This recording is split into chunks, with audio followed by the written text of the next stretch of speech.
Good morning, this is Papa Smurf.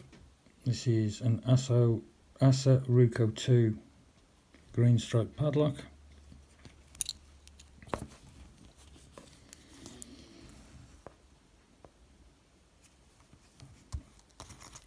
There's a key for it.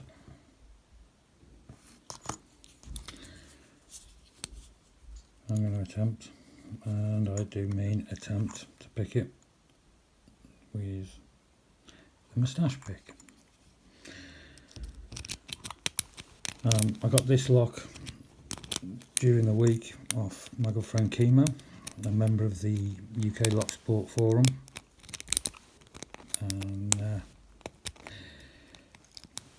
he knew I hadn't got an Assa in my collection, so he gave me one.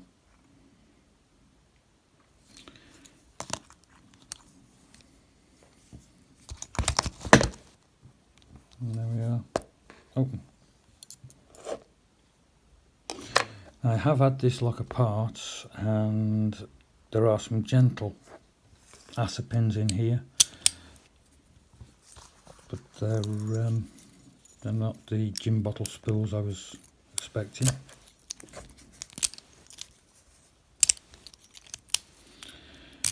So I will put some photos up in a bit of the actual pins.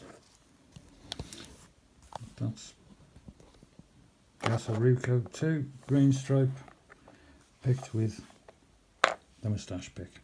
Thank you very much.